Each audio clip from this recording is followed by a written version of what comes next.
आवादा कंपनीनं मस्साजोगकरांना काय काय दिलं, सुनावणीत पहिल्यांदाच आलं समोर। संतोष देशमुख हत्या प्रकरणी मकोका कोर्टातील आजची सुनावणी संपली। यावेळी सरकारी वकील उज्ज्वल निकम यांनी जोरदार युक्तिवाद केला।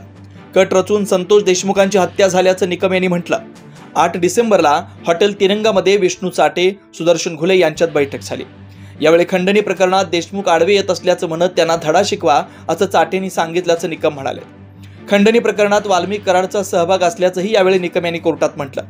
संतोष देशमुख हत्या प्रकरणात आता पुढील सुनावणी 10 एप्रिलला होणार आहे। या सुनावणीत आवादा कंपनीनं मस्साजोगकरांना काय काय दिलं हे पहिल्यांदाच समोर आलंय। संतोष देशमुख हत्या प्रकरणाबाबत पोलिसांनी जवळजवळ 1500 पेक्षा जास्त पानांचं आरोपपत्र दाखल केलं होतं। संतोष देशमुखांची हत्या ही आवादा कंपनीच्या खंडणीमुळे झाल्याचं समोर आलंय। आवादा कंपनी हे मस्साजोग गावासाठी अतिशय महत्त्वाचे होते। खंडणीमुळे ही कंपनी गावाबाहेर गेली तर गावकऱ्यांचं मोठं नुकसान झालं असतं, म्हणून सरपंच संतोष देशमुखांनी या प्रकरणात मध्यस्थी केली होती। आज कोर्टात युक्तिवाद करताना ॲडव्होकेट उज्ज्वल निकम यांनी देखील कंपनीमुळे गावाला कसा फायदा झाला होता हे न्यायालयासमोर सांगितलं। ॲडव्होकेट उज्ज्वल निकम यांनी दिलेल्या माहितीनुसार आवादा कंपनी हे मस्साजोग पासून 1.5 किलोमीटर अंतरावर आहे। या कंपनीनं जवळपास 30 एकर जमिनीत संपादित केली आहे। कंपनीनं तिथं स्टोअरयार्ड वापरत होते।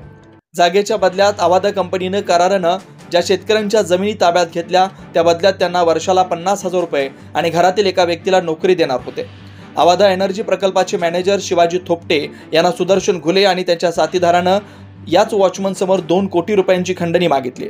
ही खंडणी नाही दिली तर कंपनी बंद करा अशी धमकी देखील दिली होती। हे भांडण सोडवण्यासाठी सरपंच संतोष देशमुख या ठिकाणी पोहोचले होते।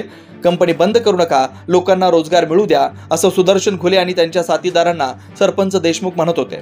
त्यावेळी सुदर्शन घुलेने सरपंच देशमुख यांना सरपंच तुला बघून घेऊ, तुला जिवंत सोडणार नाही अशी धमकी दिली असा जबाब वॉचमनने दिला।